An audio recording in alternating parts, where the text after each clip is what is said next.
నగల పథకంలో మీరు కట్టేది నెల నెల కేవలం డబ్బులు కాదండి, మీ శ్రమ. అందుకు పూర్తి ఫలితాన్నిచ్చే ఒకే ఒక పథకం లలిత ధనవందనం. అయితే మీ దగ్గరికి వచ్చే అభ్యర్థులందరూ కూడా పాజిటివ్గా ఉండాలంటే మీరు ఏం చర్యలు తీసుకుంటారు? ముందుగా నేను పాజిటివ్గా ఉంటాను. అది నాకేంటంటే లైఫ్లో నేను ఆల్రెడీ ఒక ఫిజికల్గా ఒక ఛాలెంజ్ నేను ఫేస్ చేశాను. దాంతో నాకు అర్థమైంది ఏంటంటే లైఫ్ని ఒక లైవ్ కరెంట్ లాగా బతకాలి అని. ఎప్పుడు ఉదాసీనంగా నిరాశావాదంతో ఉంటూ నాకు అసలు ఇష్టం ఉండదు. నిర్లిప్తంగా అసలు అలా నాకు అట్లాంటి లైఫ్ ఇష్టం ఉండదు. నాకు ఏంటంటే జీవితం అంటే ఒక పోరాటం, ప్రతిరోజు ఒక పోరాటం, ప్రతిరోజు ఒక వార్ జోన్. మనం ఎప్పుడు ఫైట్ చేస్తూనే ఉండాలి. జీవితంలో రోజు ఏదో కొత్తదనం చేస్తూనే ఉండాలి. నేను ఆ టైప్ మైండ్ సెట్ అనమాట. సో ఎంతూజియాజం ఈజ్ కంటేజియస్ అండి.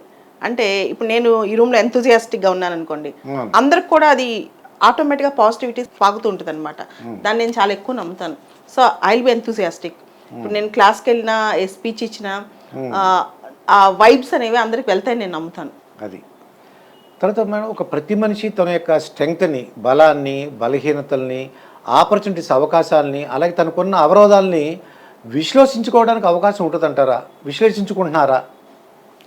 ఇప్పుడు ఏమవుతుందంటే social media, digital media, electronic media, వీటన్నిటిలో పడిపోయి మనుషులు తన గురించి తమ సెల్ఫ్ ఇంట్రాస్పెక్షన్ అనేది చేయలేకపోతున్నారు. కానీ అలా చేసుకున్నవాడు మాత్రం పైకి వస్తాడండి. ఎందుకంటే మనం ఎక్కడున్నాం, ఎంత దూరం వెళ్తున్నాం, మన జీవితం ఎటు సాగుతుంది, దాని లక్ష్యాలు ఏంటి, దానికి సంబంధించిన మన టార్గెట్స్ ఏంటి. చాలామంది ఏదో నేను అయిపోదాం, కొంతమంది ఉంటారు నేను ఎప్పటికైనా IAS IPS అయిపోతానా, నేను ఎప్పటికైనా పెద్ద బిజినెస్ ఎస్టాబ్లిష్ చేస్తాను. ఆ ఎప్పటికనేది ఎప్పటికీ ఆన్సర్ రాదు. ఒక టార్గెట్ ఉండదు, ఒక గోల్ ఉండదు. నేను ఏది చేసినా సరే దానికి ఒక డెడ్ లైన్ ఉంటుందండి నా లైఫ్లో. అంటే పలానా డేట్ ఉంటుంది, ఆ డేట్ ఫిక్స్ అయి ఉంటుంది అనమాట నా మైండ్లో. ఆ డేట్ ప్రకారమే చేస్తాను. ఎప్పుడైనా గాల్లో మెడలు కట్టుకోవడం కంటే స్ట్రగుల్ అవుతూ దానికోసం కష్టపడుతూ ఒక టార్గెట్ టైం పెట్టుకుని పనిచేస్తే ఫలితాలు వస్తాయండి. అయితే రీసెంట్గా నేను ఒక యూనివర్సిటీలో రామ్ గోపాల్ వర్మ డైరెక్టర్ అండి, పెద్ద డైరెక్టరు, ఆయనకు మంచి పేరు ఉంది. ఆయన విద్యార్థులను ఉద్దేశించి, యూనివర్సిటీ విద్యార్థులను ఉద్దేశించి తినండి, తాగండి, ఎంజాయ్ చేయమని చెప్పాడండి. నిజంగా ఆ రోజు కొద్దిగా చాలా నాకు ఆవేశం వచ్చింది, కానీ నేను ఏం చేయలేని పరిస్థితి. అంటే నేను కూడా అది విన్నాను. గుంటూరు నాగార్జున యూనివర్సిటీ, నేను కూడా లాస్ట్ ఇయర్ యూనివర్సిటీకి వెళ్ళొచ్చాను, కానీ నేను అలా చెప్పలేదు పిల్లలకి. నేను అలా చెప్పలేదు పిల్లలకి. అంటే నిజం అనుకుంటాడు.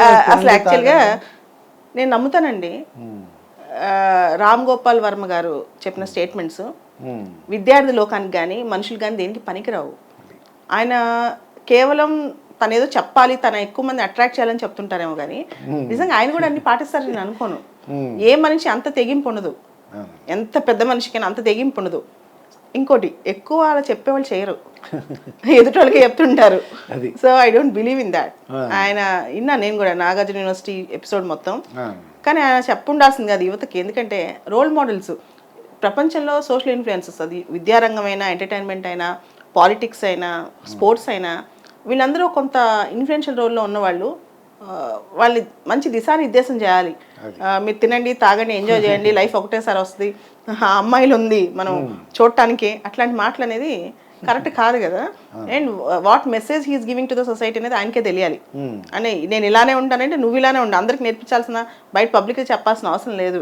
ఎందుకంటే చాలామంది పిల్లలు మీడియోకర్స్ మైండ్ సెట్లో, చాలామందికి ఎదుటివాడు ఏం చెప్తే అది వింటూ ఉంటారు. మంచి చెప్తే మంచిది కదా.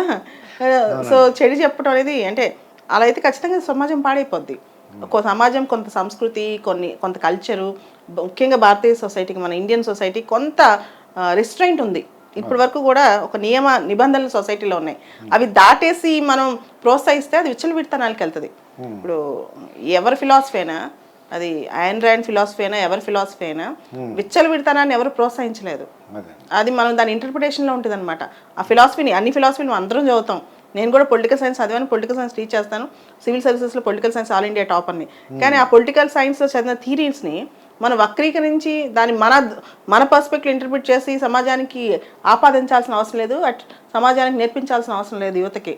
సో అదే నాగార్జున యూనివర్సిటీలో లాస్ట్ నేను స్పీచ్ ఇచ్చాను. ఒకసారి వాళ్ళ దగ్గర రికార్డ్ ఉంటుంది, వినండి. డిఫరెంట్గా ఉంటుంది కంప్లీట్గా అది. కాకపోతే ఏంటంటే ప్రజలు, ముఖ్యంగా యూత్, పాపులిజంకి, పబ్లిసిటీకి, చెత్త విషయాలకి ఎక్కువ అట్రాక్ట్ అవుతారు, పిచ్చి జోకులకి. దానివల్ల ఏమవుతుందంటే యూత్ మైండ్స్ అంతా కరప్ట్ అవడానికి కారణం ఇలాంటి వాళ్ళే.